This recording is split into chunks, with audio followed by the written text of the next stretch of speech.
So, this is Five Nights at Freddy's 2, which is my personal favorite of the entire series.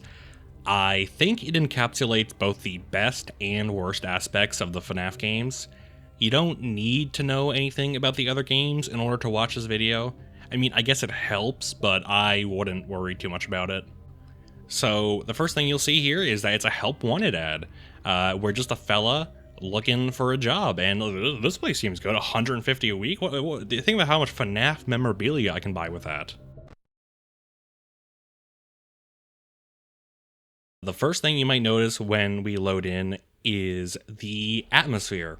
Something FNAF 2 does really well is atmosphere. The setting is very unique and very relatable, if I could use that word. We're in a place that is normally very happy and joyful and lively, but we're here when it's not, when it's desolate and empty and dark. It makes me feel like I'm not supposed to be here, which is really excellent in instilling this, like, unsettling feeling in my mind. Like, like I don't want to be here, honestly. It's creepy. It's a really nice setting. We're so used to it nowadays, but when this first came out, when FNAF was like a new thing, this was a really cool, like, new setting to have. Because a lot of horror games, it's always like an asylum or like a forest or like somewhere that's just naturally scary. But this is unnaturally scary, if that makes sense. And I really quite like it. That's something that FNAF 2 does really well. I think FNAF 1 does it the best, but FNAF 2 is no slouch in that department either. You may notice on the top screen there with the subtitles, we are listening to a voicemail from Phone Guy, and I love Phone Guy. He's real casual, he has a lot of uhs, and he clears his throat, and he has a lot of pauses. He's oddly calming for the first part of the night, It makes you feel like you're not alone, like you have this friend to help you out. He does act as the tutorial, which is integrated very naturally. It's just a voicemail from your manager or senior employee just telling you how the things work. It's really good at keeping immersion, like, tight and solid. It's way better than if there was like a bunch of boxes on the screens like this does this does this. It also allows the developer, Scott, that's the name of the developer, Scott, there's just one. It also allows Scott to selectively imply information and kind of hide stuff through obfuscation, if the, so you'll get information, but you won't get all of it right away in exact text. And I think that really helps towards not giving the player too much power in the fact that, like, it's scary when you don't know exactly how everything works. And having the information being conveyed through a guy in a voicemail means that it's a lot easier to make sure the player doesn't know how everything works exactly. Here we see the puppet head, the FNAF Freddy head, which is really funny because, as you can see in the voicemail, there are no doors for us to close. In the first game, there were doors, and if you closed those doors, nothing was getting through them. But here, we don't have any. We have this dumb little mask, which does not make you feel safe in the slightest. I love how the Phone Guy laughs when he's like, "You may notice there's no doors." I think that's like Scott himself being like, "Isn't that funny? Isn't that funny how less safe you are?" And there goes Phone Guy. I miss him already. And now we're really alone. I'm just flipping through the cameras here, and we can already see that Toy Bonnie is on the move. It is really creepy how they move, It's like, why are they moving? Oh, God. Oh, man. It's a little unsettling. If you don't find it scary, that's fine. That makes sense, horror is one of those things where it's like either you find it scary or you don't. And that really does impact how much you're going to enjoy these games. If you don't find the premise scary or the character scary, then there's really not much else this game has to offer. But I do. Like, I find Toy Chica there without the beak and with the soulless eyes. I think that's creepy, personally. They do start you off with the toy animatronics, which are definitely not as creepy, in my opinion, as some of the other ones. It's kind of like they're starting us off with, like, the easy mode, The toy animatronics are just slightly off-putting. Toy Bonnie looking directly into the camera. Like, hey, you got any games on your phone? And then Toy Chica in the hallway being like, hey, you got any games on your phone? It's creepy. I like it. Something unfortunate is the hallway noise here. Now, I'm not sure if you can hear it too well now, but the hallway noise is iconic in a sense. People like know the hallway noise. If you put it in another video, people are gonna be like, oh, that's the FNAF 2 noise. It's creepy and cool the first time right now, but trust me, you will get really tired of hearing that noise as time goes on. That's what I'm talking about when I say this game has the best and worst aspects of the series. The noise is great, but the worst thing about it is its overuse, which is something that applies to a lot of this game. In a lot of the games, period, the series. So that's really unfortunate. Something I really do like is how in like every camera, the robots are always looking directly at you. Like that, like they know that you're watching and just they want you to know, hey, we're coming for you, buddy. We're gonna do some uncouth things to your face. And I like that. It's creepy. It's nice. We did have all three dinguses coming for me. We had Toy Freddy in the hallway, Toy Bonnie on the right, Toy Chica on the left. You may have noticed that the camera had a signal interrupted thing for a second there. Whenever the animatronics move, they don't have any animations. Instead, the camera cuts out for a bit and then it comes back and the animatronic is somewhere else, which I think is pretty unfortunate. It does kind of break it where it's like, oh, these things don't actually like move. They don't. he couldn't afford the animation. The camera just cuts out for no reason, which I guess you could say is like supernatural interference, but I think it would have been much better if you actually saw them move. Maybe like low frame rate move, you know, very low frame rate. That would have been creepy. As it currently stands, that is one of the biggest weaknesses of the FNAF games is you can't actually see them move. Like imagine like 2 frames a second seeing Toy Bonnie crawl into that vent. That would be creepy. That would lead to some pretty unnatural movement.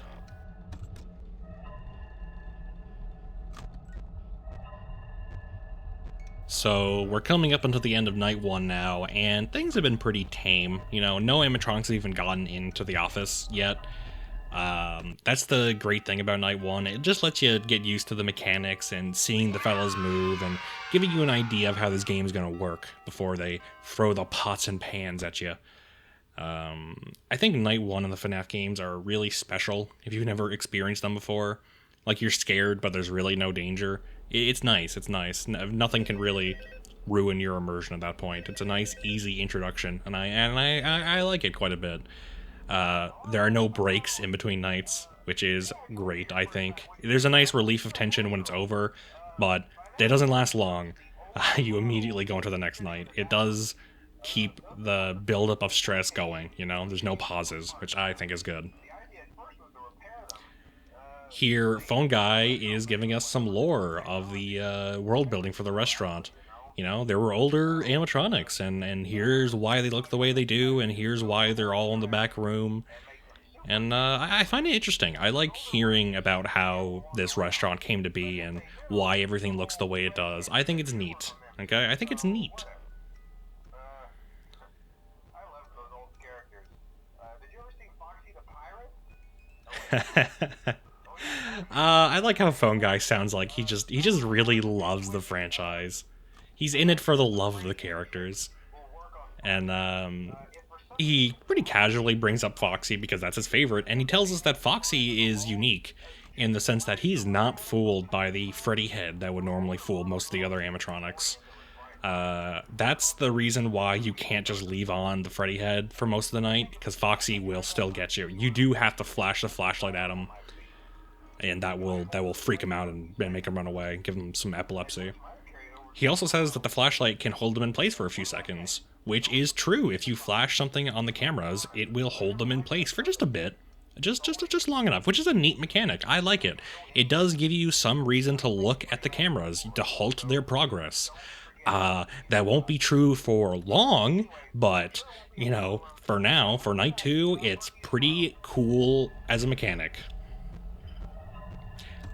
Really good timing here where he says goodbye and then the hallway noise immediately starts and we see this ungodly thing in the hallway. My goodness, FNAF 2. I'm really used to this game and that still like freaked me out. It doesn't help that I'm a very timid person in general, but man, that's some good timing. You know, your friend goes away and now you're alone with this creature. You may have noticed there for just a second that whenever there's movement in the hallways, your flashlight doesn't work. It just doesn't like show what's in the hallway, like right there.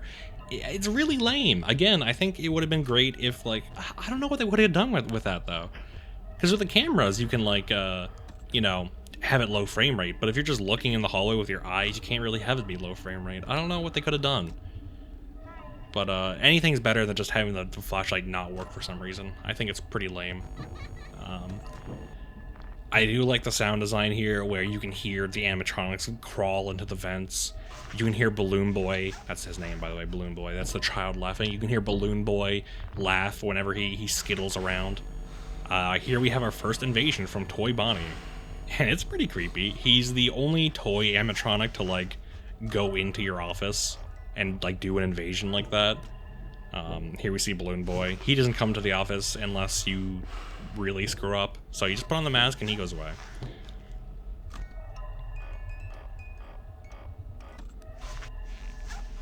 You can preemptively know when something is going to appear in your office if they're in the vent cameras, and like 1 minute if they're in the vent cameras, and then in the next minute when you check they're not, you know that they're probably in the like right next to your office in one of these vent lights. They don't go backwards to my knowledge, so that helps a lot. Like in FNAF 1, they could go backwards or forwards or whatever. It really was, they just tended to go towards your office. But here, there's a pretty good reason. You want to check the cameras to like preemptively be able to like, okay, when I flip my camera down, I should put on my mask. So that's another reason to look at the cameras in these early nights. Again, it doesn't last long, but, you know.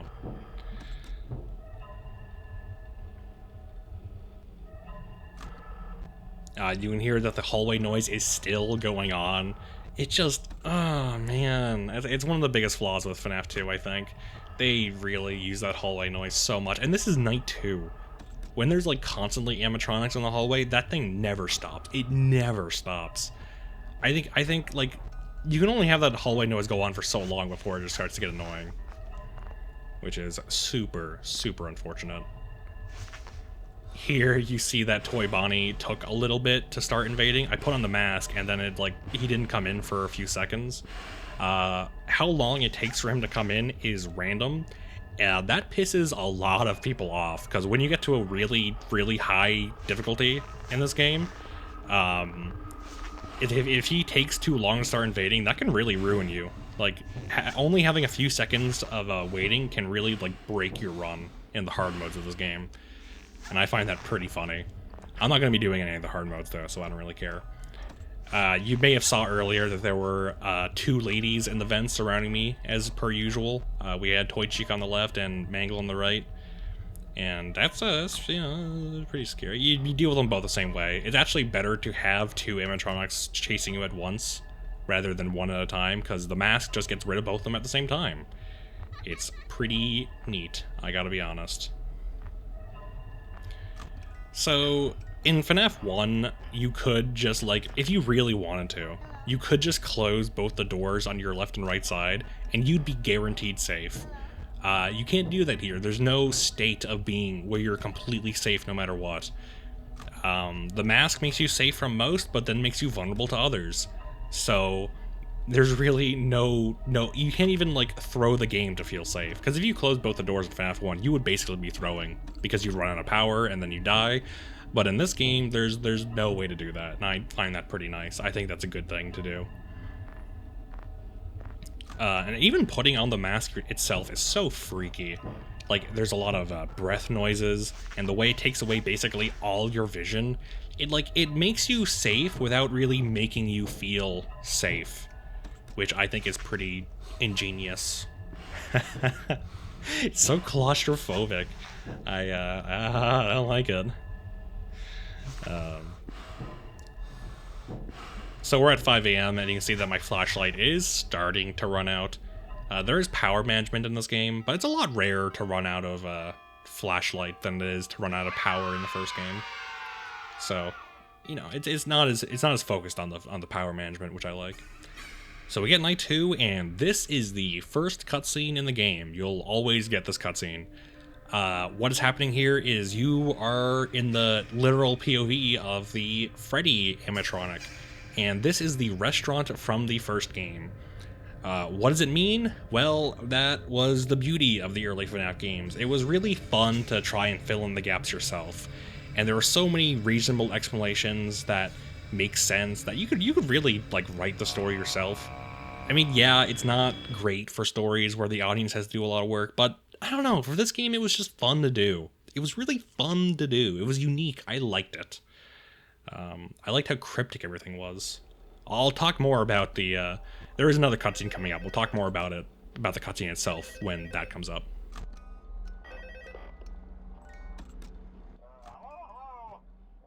Here we have night 3, and we have our third phone guy conversation, which I really like. This one's probably my favorite, mostly because he says that the phone guy says that Foxy is his favorite, and it's like, he's my favorite too. Oh my god, me and him. Maybe, oh wow, maybe we know each other.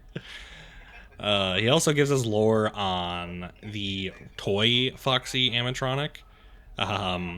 I find his backstory really funny and also kind of frightening, where kids would keep tearing him apart so much that the staff was just like, we can't be bothered, so they just left him as the Mangle, which is such a badass name.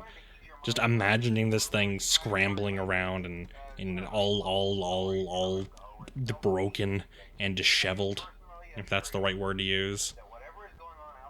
He also gives us a little bit of lore. He's like, whatever's going on up there, however tragic, it's nothing to do with us. It's like, what does he mean? Rumor, speculation, what's going on? I really like how you're not a main character in this game. Like, all the events don't really happen to you. You just hear about them piece by piece through Phone Guy. You're like a tertiary participant, which I think is really interesting in terms of storytelling. I think it's cool. You really have to try and piece together all the information that is thrown your way into something coherent, which you can do, which is actually pretty easy to do in this game. As the story goes on, I'll explain more and more. But at this point in the series, the story was pretty simple. You can see in the hallway that Withered Bonnie was giving us a big stink eye, and Withered Bonnie is so creepy. Like the no face, and it's like it like shambles around. Foxy's there giving us a pretty big soy pog face, and he's also pretty creepy. But I think Withered Bonnie is absolutely one of the creepiest FNAF 2 animatronics. The way he stands, you know, he has no face but one small light to act as an eye. It's pretty intense, I think. The whole when you shine the light on him in that vent there, oh my goodness gracious, Bonnie, stay back. So now you saw there, I checked the vent, and Withered Bonnie wasn't there anymore, so I'm like, well, he's probably in the office then. So as soon as I put my camera down, I flip the mask up, and that makes me safe. And that feels really satisfying to do. It's scary too. He's like, oh, did I get it in time? He's like, yeah, I think I did, but I'm not sure.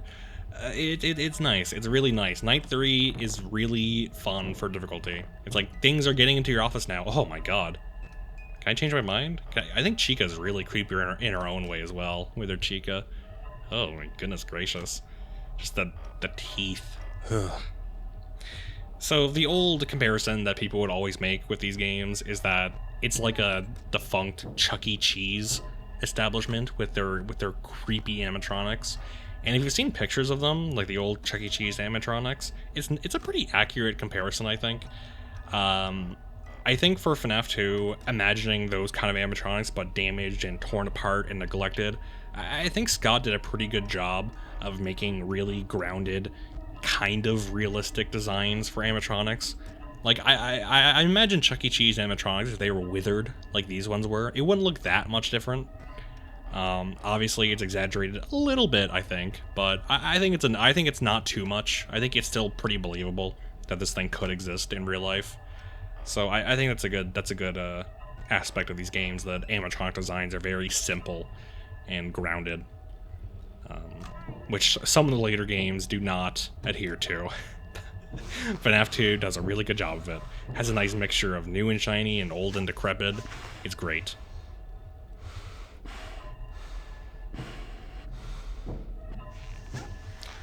We're coming up to 4 a.m. We're at 3 a.m. right now. Well, 4 now. It changed as I said it. Way to make me look foolish. And you may be able to see that our flashlight is running low. Here's Chica coming to say hi with her T-pose spread out. Pretty funny stuff. And I'm a little worried, but thankfully you'll oh my god, things are getting look at the music box, I gotta spin up the music box. Oh, there's the puppet. Oh man, it almost got out. Oh wow, the puppet's real creepy. I don't like the face. I don't like how slender and tall it is. Oh man. Pretty cool that I almost failed so hard that you got to see this much of the puppet. Freddy's so tall, look at him. My goodness. What I was gonna say earlier before I was interrupted by so many creatures in my office was that I'm really close to running out of flashlight. Thankfully, even when you're empty, as you can see there, it still acts as like a charge bar. It's like in Mario, if you hit 0 lives, it still counts as a live. So I like how that works. You know, it makes you feel like you don't have a lot of power left. It makes you feel like you're just barely about to run out, but not really. I think it having that illusion of scarcity in your power is good. FNAF works best when you're not sure if you're going to make it. It builds up stress excellently. Like, I could very well die here if I'm not careful. It feels like I could die here. Like, I'm scared. Night 3, 5 a.m. I don't want to die, man. All these creatures. I don't want to get jump scared. Oh, it's scary. It's frightening. I don't know. Oh my god. As you can see, as the night is reaching its end, I am moving pretty frantically, checking the lights, flashing the lights, putting on the mask even when I don't need to. I get a little bit tense here. You can see it in the gameplay that I'm really like, please just switch over to 6 a.m. Please go to switch over to 6 a.m. It feels really nice, and when 6 a.m. finally appears, I go, whew, and I'm like, oh, thank God. It's a nice release of tension. It feels great. And then here we have the second cutscene. This one gives a bit more detail, but here's what I believe what's happening in this cutscene. So in the first game, we learned that the animatronics have dead children in them because they were murdered and put into the suits. And what we all presume is that the children possessed all these suits and they're haunting the animatronics. I think what's happening in this cutscene is that you're the POV of the possessed child, and all of them are looking at each other going, what the hell's going on? This is crazy. What the gosh darn? That's my theory anyway. It could be wrong, I'm not sure. I don't know. I haven't looked too much into the community of people talking about this game's lore and story. I like to figure these things out for myself. Anyway, we're on night 4, and as you can see, things are already moving pretty fast. Mangle's already up and about. That hallway with Withered Bonnie, I think that is the creepiest frame in the entire game. The pose and the darkness behind it. It's creepy. And Phone Guy here is saying that there's an investigation. If you play the first game, you probably think that these are the investigations for the murders in the first game. But as we'll see in a bit, that is not true. What I believed happened here is one child was murdered, and that child possessed the puppet. And the puppet is exerting some control over the other animatronics, making them more aggressive with adults. That's my theory anyway. It is corroborated, is that the right word, with some of the Easter eggs in this game, which I'm not really going to go over. That's just a small tangent on the story. Let's get into Night 4 itself. You may notice that Mangle is unique in that it makes radio sounds. A popular theory back in the day was that it was making police radio sounds. This was proven false, but it was a pretty neat thing to think about. You know, like, oh, maybe Mangle's trying to call the police because it thinks you're a predator or something. But no. I am really getting sick of the hallway noise at this point. Man, it has been 4 nights of it gets super annoying. Scott should have done something. If I was a tester for this game, I would have been like, Scott, you gotta tone down that hallway noise. You gotta like make it only go off for like the first 10 seconds of the night or something. I don't know. Do something, man. You may have also noticed that as the nights go on, I check all the areas in the cameras. I check the other areas of the camera. Let me start over. You may have noticed that as the nights go on, I've been checking the other cameras less and less. There's 12, but I've really only been checking like 3. That's because there's really no incentive to at this point in the game. You know, when it gets this hard where things are moving so fast, you're better off just checking the cameras that you kind of need to check. And even then, there's really no need for me to check the vent cameras. As you'll see later on in the game, I abandoned that altogether and only do camera 11 to wind up the music box, which is really unfortunate. It kind of goes against the premise of the game. Even stunning them with the flashlight doesn't really help later on, because they move so fast anyway that, like, if you stun one, another's already moving, and that's time you could have been better spent with winding the box or something. It's really unfortunate where once you get to the second half of FNAF games, you don't get to check the cameras, and that sucks. I do get jump scared here, by the way. I was too slow. You got me. Yeah. So let's talk about death in these games for a bit. In horror games, you don't actually want the player to die. It is the #1 immersion killer for a horror game is death. Because once you experience it once, you're like, oh, well, that wasn't so bad. Oh, that's right, I'm in a video game where if I die, it's fine. I don't really need to worry about anything. It really kills the immersion. You forget that you're like, oh, I'm not the security guard, I'm just a guy playing a game.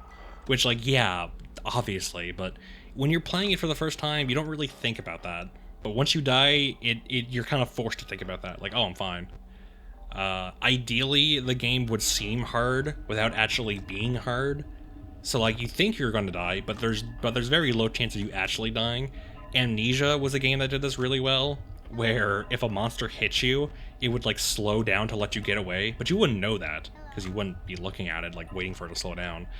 FNAF seems hard, and then also is hard, which I think is a little unfortunate. I think the games would be much better off if they leaned towards being easier, but feeling hard, than if they, like, than if they were just hard. It doesn't make for a really interesting challenge either, because once it gets hard, the optimal way to play is to just do a very specific series of actions in a set pattern. Once the game gets hard, things become predictable or, like, solved in a sense. You start to understand everything and you just know what to do. It makes the game less of an experience and more of a challenge. Not that you can't have both, but you gotta be really careful with that in horror games. It's real hard to nail that balance of challenge and experience. Because, like I said, you don't want your player to die. Because then the game stops being scary, really. And this is only night 4. There are 2 more nights that make this problem even worse. Difficulty is pretty hard in horror, so I can empathize with Scott, you know. I get it. But and these games came out quickly. There was only about, like, maybe a year in development, maybe, I think. Maybe less than a year.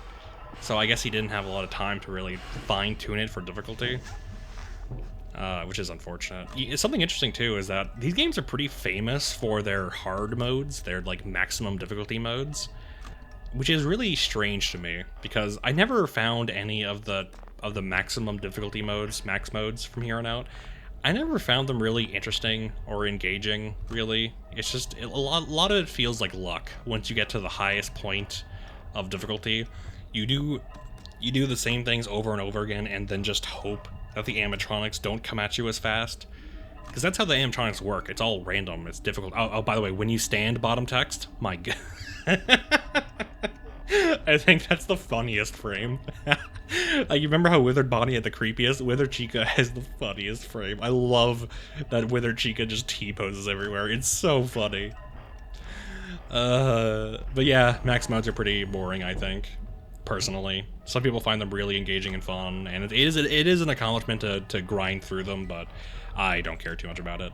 I wish the game was more about you having to keep track of the animatronics on cameras. As it stands, it doesn't really mean much when you can just preemptively flip your mask up after every camera flip with no downside. There's really no reason to keep track of anyone. Honestly, if there was a FNAF game where there's like a chance you might not die, like let's say there's a FNAF game where there's no way you could die, but you still have to check where all the animatronics are. I think that would be really fun in of itself. It's like my favorite part of the game is finding where all the critters are. You think this would be a problem that gets solved in later games, but like not really. FNAF 3 does it to an extent, but there's so many problems with FNAF 3 that it doesn't really solve it, honestly, I don't think. We never really got the game where it's just look around for the fellas or else they'll get you. We don't have that. The only reason, and I mean like the only reason to check the cameras in this game is for the puppet. That is the puppet's entire function, is to make sure that you flip up the cameras at least like once. In FNAF 1, Foxy had that role where if you didn't look at the cameras, he would become more aggressive and chase after you. So it's a little unfortunate that these games have to have those animatronics where it's like, the ones I thought I was gonna die here, by the way. I don't worry, I don't get jump scared here, but I thought I was, because man, I was late on that mask. It is a little unfortunate how these games feel the need to have animatronics whose sole purpose is to make you look at the cameras. Like, just one animatronic, I mean. I wish all of them, like, kind of had you look at the cameras for some reason. Like, if you know where they are, then they won't come towards you or something. I don't know. I wish someone would make a game like this where it was just a look around for the fellows kind of game.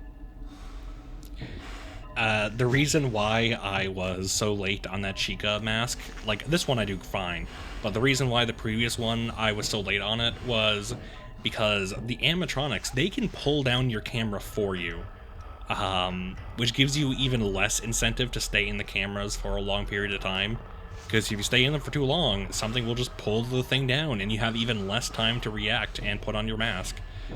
So again, as the nights go on, the cameras become more and more useless. I mean, to be honest, they were never useful per se, but they were fun to look at. It was fun to see all the creatures run around and be like, oh, they're coming for me. Oh my god, they're looking at the cameras. It's so scary. But especially on night 4 and definitely in later games, it just doesn't matter at all. You don't look at the cameras. It sucks. I heckin' reckon that most people haven't even seen like most of the screens of animatronics in various areas outside of like Toy Chica and Bonnie in night 1 and 2. Like, I don't think I've ever personally seen Freddy on the cameras. I've only ever seen him in the hallway standing and leering at me like this.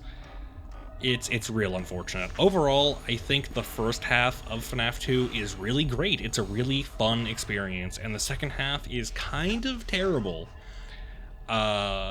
Most people who are like fans of FNAF, I think haven't actually played the games, because most of the popularity of FNAF came from like the lore and the community theorizing and everything. But not a lot of people talk about the games themselves and how they are as games, which is a little unfortunate. Maybe if there's more discussion about how the games kind of lacked in certain areas, then Scott would have fixed it. But oh well. Woohoo! Yeah! Wow! Yeah, we did it! Woo! Here we have another cutscene, which is the FNAF 1 restaurant, and it's the same POV, but here we have the puppet. And my theory is that this is telling us that the puppet was in control even during the first game. He was at the restaurant in spirit or in body, I'm not sure, and he was there orchestrating a lot of stuff. He was, we do learn in some of the Easter eggs that the puppet was the one who allowed the other children to possess the animatronics. So I think that's what this is telling us, that it started in this game, in this restaurant, and then it went on to FNAF 1, because this game is a prequel. I hope that makes sense. I hope you can follow with that. If not, it's fine, because we're moving on. We're at the titular 5th night at Freddy's. And I want to say, I hope you've been enjoying the subtitles. I got really lucky with Sonic 2, because they already have subtitles, but I had to add these in myself. Because I like to keep the audio in the games lower than my voice, but I still want you to know what he's saying, so I hope you've been enjoying them. I hope they've been worth it.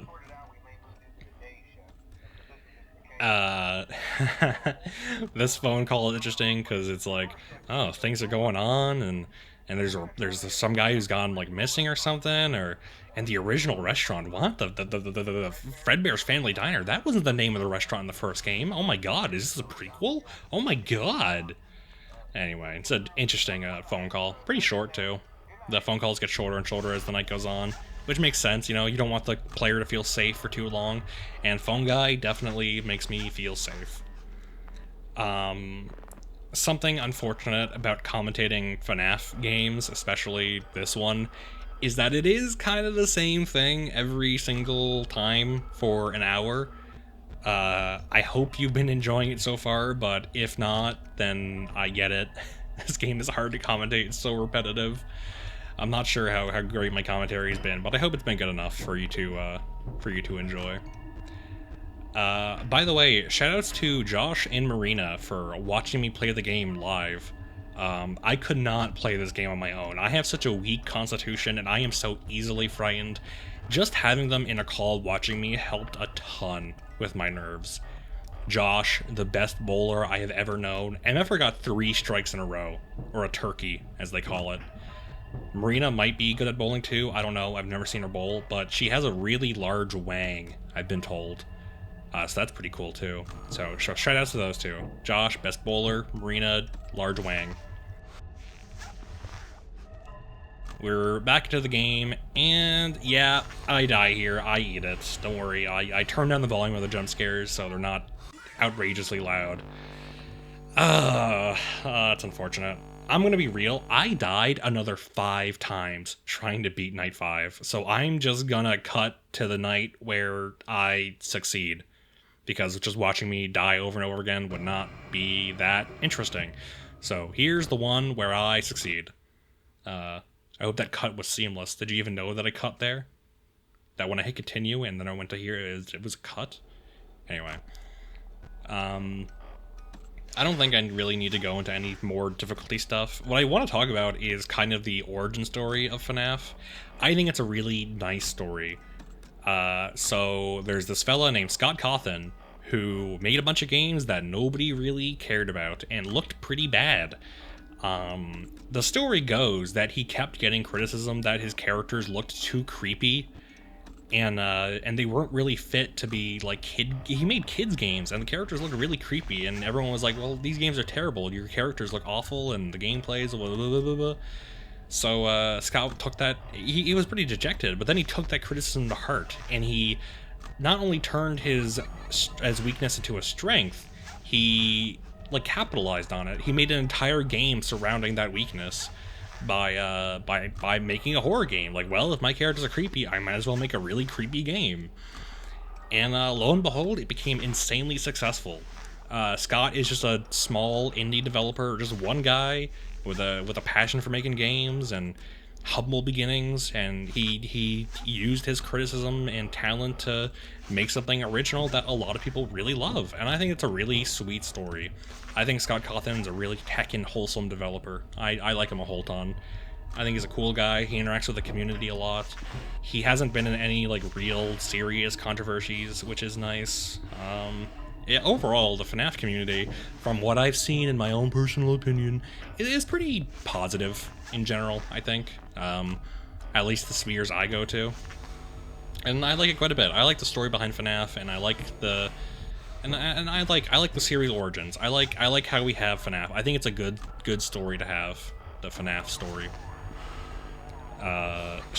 You know, as much as I lament the later games and how they're not as of quality as 1 or 2 are, and they're not as humble, I'm still glad we got these games.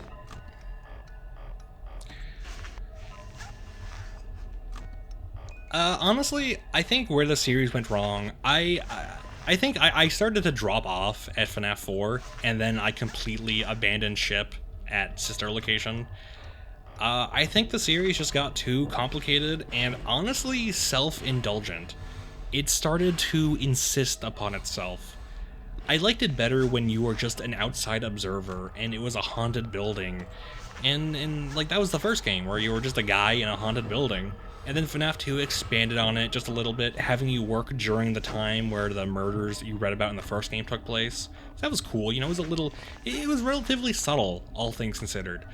But now, like, in the later games, you have outright protagonists and antagonists. Like, yeah, sure, in this game you had Purple Guy, which is a fun Easter egg, and you'll see later, probably.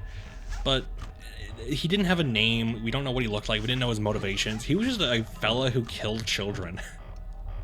But now we like know his names and his motivations and his voice and everything. It's just the games got too complicated. The games got too like I said, self-indulgent. There's no more. It felt less like you were an outsider trying to like piece together what little information you could, and now you felt like a child with like a jigsaw puzzle, having to like put everything together, and like there was a clear answer, and it just wasn't. It just kind of lost some of the magic, I think. Obviously, the games are still extremely popular, but man, back in the day when FNAF 1 and 2 first came out, even 3 to an extent, they were popular. You could not go anywhere without seeing. I remember being in classrooms in school and like on the bus, and people were talking about these games, like complete normies, normals who like don't play games ever. They're like, oh my god, the Bite of 80, oh my god, Purple Guy, oh the phone guy, is the phone guy Purple Guy, is Foxy a good guy? Like it was a phenomenon. Nowhere like it is now, and I think part of the reason why is like I said, the series started getting too complex for most people to even keep up with. Like watch an old game theory video and then watch a new one, they are like night and day. You can't even really compare just how complex the later games get. Anyway, I mean, like, in FNAF 2 and FNAF 1, the Easter eggs were just fun little oddities and interesting phenomena. Now they're all just pieces to a larger puzzle, and they're all convoluted and impossible to figure out on your own, or to even get on your own. Like in FNAF 2, it's just chance-based. When you die, you have a chance to get a little Easter egg, or when you look at a camera, there's a chance that something funny might appear. But not in the later games. In the later games, there are steps you gotta take. Man, it's not even getting into stuff like third-party stuff like books or alternative media that expand on the lore even more. I miss when the games were simple, when it was just a tragic story about murdered children misguidedly trying to get revenge on who they think is their killer, and they were trapped to do that forever. It was sad and scary, and you know, it was really simple and neat. It was neat, I think I would say. Neat in both senses of the word, as in it was tidy and it was cool. It was neat, and I liked it. Now we have like this huge emphasis on a complex narrative and voice acting and cutscenes. It goes against what made the original FNAF game so special. I think FNAF was in the same genre of Slender, if you remember that game back in the day. It was just a simple, creepy game that you could think about and talk to your friends about, and I don't know, just like, think about all these creepy characters and what their backstories might be. And I'm not sure if we'll ever get another classic FNAF game, but oh well. I'm just glad we got what we did at the end of the day. I can always cherish FNAF 1 and 2, and to an extent 3 and 4, but might be a long time before we get another really solid Slender genre horror game. But oh well. We're coming up into the end of Night 5 here, and as you can see, I've pretty much formulated my gameplay. I music box, flip down, flip the mask up, check the lights, flash the hallway, and then, you know, repeat. And that does not change at all going forward. Night 5 is not the last night, just spoiler alert. I finally beat it, and yeah, it felt great to beat this as like a challenge, to be like, oh, I won the game, yeah, I feel great, I did that, but anyway. We get to the end, and it's really funny. You just get your paycheck. We see the game takes place in 1987, we get $150, and it's like, yep, that's what we were here to do. We were here to get some money, and we got the money. That's the end. Now get out of here. It's great. I like it. You were just a guy. Anyway, once you beat Night 5, you unlock Night 6, which is like the extra secret bonus night you can play. And let's just go into it. Let's go into it. Let's see.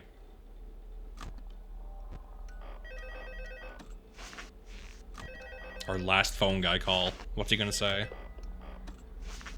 Hello. What on earth are you doing there? Didn't you get the memo?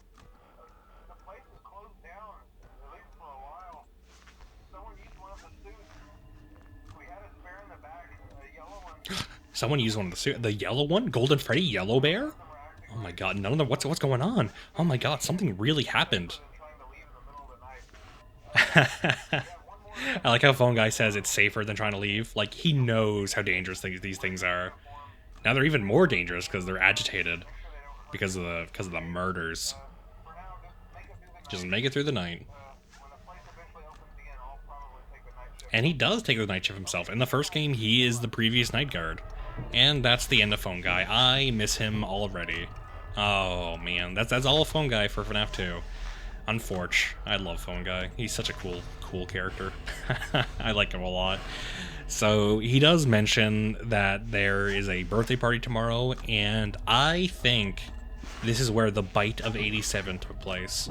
The Bite of 87 was a event that was mentioned in FNAF 1, and this game takes place in 87, so I'm thinking that that birthday party, because it hasn't been mentioned yet, the birthday party that we don't see is when 87 happens. I like to think that Scott just made the Bite of 87 as like this offhand joke, and then everyone got so obsessed with it. The Bite of 87 is a huge meme. You might even know about it even if you don't know anything about the FNAF games. The Bite of 87 is one of the last few things to my knowledge that we still don't concretely know, and it's just this cool thing to think and theorize about. Good for him on like just showing, like never even showing or mentioning the Bite outside of the first game. I think that's cool. I like having this little mysterious thing that we never got an answer to, really. My theory is that at the birthday party, Mangle did the Bite to someone. Maybe a child, maybe a security guard, I don't know. But I think it was Mangle because, man, just look at those chompers on Mangle. Next time you see Mangle, look at the mouth on Mangle. That thing can bite. That's just my theory. I guess Scott did play around with it in the fourth game with the Bite of 83, which I personally believe was a mistake. Like, everyone thought that was the Bite of 87. Like, treat the Bite with some reverence, okay? Don't fake us out. There's the Bite of 83. There was two. Whatever. Silly. Stupid. Hate FNAF 4. It's not true. I don't hate FNAF 4. But, yeah, as you can see, I'm going through Night 6. It's a little rote at this point. You can see there the puppet just peeking his head out like, hello! I love the puppet.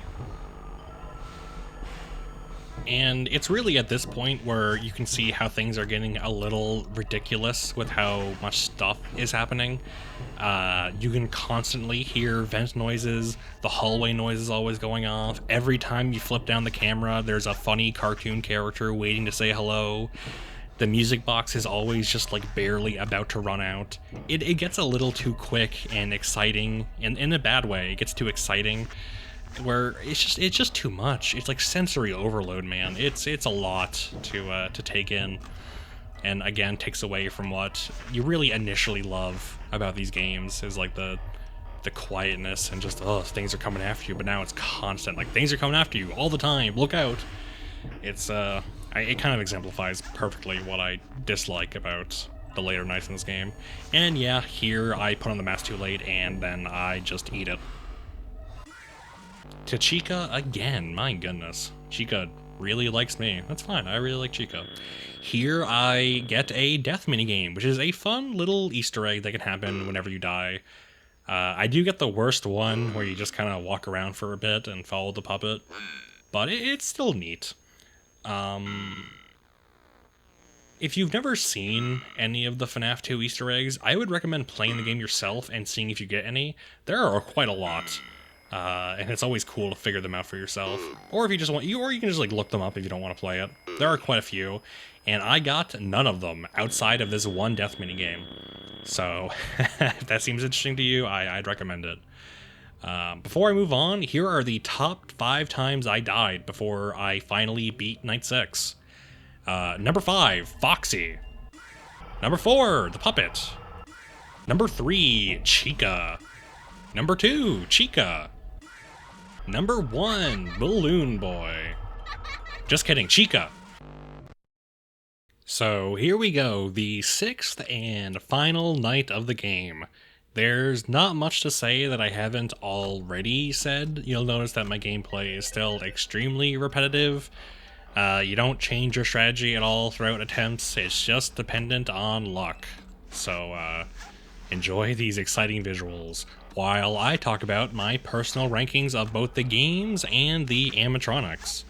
So for the games, it has to be first Five Nights at Freddy's 2, then Five Nights at Freddy's 1, then Five Nights at Fuzzboobs 1, then Five Nights at Freddy's 4, then Five Nights at Freddy's 3, then I don't care. I think FNAF 2 is the best overall without being particularly the best at any one thing. It's really good, but I don't think it masters anything, if that makes sense. I think it's the best overall experience, though. I think FNAF 1 has the best atmosphere of the game. Nothing really beats that cramped office that you have in the first game. Five Nights at Fuzzboobs has the best animations, which are generally lacking throughout the series. There's not a lot of animation. Five Nights at Freddy's 4 has the best gameplay, where it basically plays along with how repetitive your actions are and makes an entire game out of it. Like, there are no cameras in FNAF 4. You literally have, like, 4 things to check, and you just check those over and over again, and, like, that's the gameplay. Which is good. It's good that they, you know, Scott does what he knows best, making very repetitive gameplay. Five Nights at Freddy's 3 has the best living Tombstone song. I love Die in a Fire. I think it's a really good song. I like it. And I think I've already given my reasons why I don't care about anything past 4. So there you go. That's my official FNAF tier list. I think in terms of animatronics, and we're only going for the classic ones here from the first 3 games, it would have to be last Toy Freddy. Sorry, he's just really ugly in my opinion. Then it would be Balloon Boy. By the way, I find it really interesting how for the games I ranked top to bottom, but now I'm ranking bottom to top. That's cool. It's interesting. Good job, Brandon. Thanks, Brandon. Yes, like I said, second to last is Balloon Boy. I don't know, man. Whenever I see Balloon Boy, I just get this, like, urge to kill. Then it's Toy Bonnie. Toy Bonnie's cute and all, but he's not... I don't know. Something about him. He's not scary, and he's not, like, super cute either. He's good at neither of them, I think. Then it's Toy Chica, who's, you know, she's pretty. Toy Chica, you know what I'm saying? You know what I'm saying, brother? Then it would have to be Shadow Freddy, which is Freddy, but purple, and I think that's cool. I think it's alright. Then it's Springtrap, who's in the 3rd game. I think he's okay. I think he gets a little bit too ridiculous with how indulgent they are in the horror of Springtrap. Like, oh my god, it's a corpse in an amateur, you can see the corpse. I'm like, yeah, it's kind of gross. Then it's the puppet. Again, I like the face, I like how tall and slender the puppet is. It's scary. Then it's Golden Freddy, just a really cool apparition. Golden Freddy's the one animatronic who you're not sure is probably not a physical animatronic. It's actually just a ghost, which I find interesting. Then it's RWQFSF AXSC, who is really funny because I can never say his name right, and I did not say his name right then. But if you don't know who that is, try and look him up. I think he's so funny. RWQFSFASXC. There you go, I got it. Then it's Mangle, the creepiest toy animatronic, and he's just really creepy in general. Mangle's so cool, the noises and his concept and his backstory, and just imagining him moving around is so, you know? Shambles. And then it's the original four with Bonnie, Chica, Freddy, then Foxy. Foxy is my favorite. I love Foxy. Bonnie and Chica are like kind of tied for third, and it's really close between Freddy and Foxy, but I just had to give it to Foxy, man. He's so cool. He sings, he's a pirate, and he has a cool hook hand. I don't know, Foxy's just really cool. Freddy's cool too, don't get me wrong, but Foxy just barely beats it. You may have noticed that I pretty much have all the toy animatronics last except for Mangle. They just don't personally appeal to me at all. Like, I know Toy Chica is the sexiest robot ever made, but the OG animatronics are just so much better on every level. I love their simplistic designs and concepts, you know, Foxy in particular. I think they're just real neat. So we're kind of coming up on the end of the night soon. We're at 4 a.m. And you know, at night 6, the game has lost all of its scare factor, and it's just a challenge at this point. And as a challenge, it's you know, it's okay. We got to see Golden Freddy by the way. He only appears on night 6 and rarely night 2, so that was a cool Golden Freddy appearance. I'm pretty sure we didn't see him before this point. I could be wrong, but. He does. It's just, you deal with him the same way you deal with everybody else, though. You just flip the mask down, and that's it. As I was saying, though, like, as a challenge, I think the game made me succeed in like feeling like a cool gamer when I finally beat it. But it's not really the kind of experience I'm looking for when I go into FNAF. So I think it's kind of bittersweet. It's like, yeah, I did it, but then it's like, oh, what did I do? Well, I beat FNAF 2. Why do I feel, you know, pride instead of scared or horror or relieved? I feel like, yeah, I beat the boss. So we're coming up on the end of the night now, 5 a.m. at night 6, and something really funny happens here. I saw Toy Bonnie in the vents, and I still put up the cameras. I could have easily died there. I just got lucky that I didn't die. Imagine dying 5 a.m. night 6, this like really repetitive, grindy night. That would have made me quite sad. I will mention it here because I'm not going to go into it later. Whenever you beat night 6, you unlock the custom night, which allows you to set the AI levels anywhere from like 0 to 20. I mean, it's a pretty cool feature. It's neat for people who really like FNAF gameplay for some reason, but it's just not for me. And once you do the max mode, it's really, really annoying, I think. It's cool to watch others do it, though, I guess, but not for me. So we did it. We beat the night. We beat night 6. Felt good to beat, but not as good as I wish it was. And our reward is some lore. We get confirmation that this game is in fact a prequel, and here's how all the animatronics ended up in the first game, and we end up with a cool $20.10. That's nice. Some pretty nice stuff. We applied for the job, we showed up, we did our job, and then we went back home. So, pretty good stuff. Hey, you want to hear my FNAF 1 jump scare impression?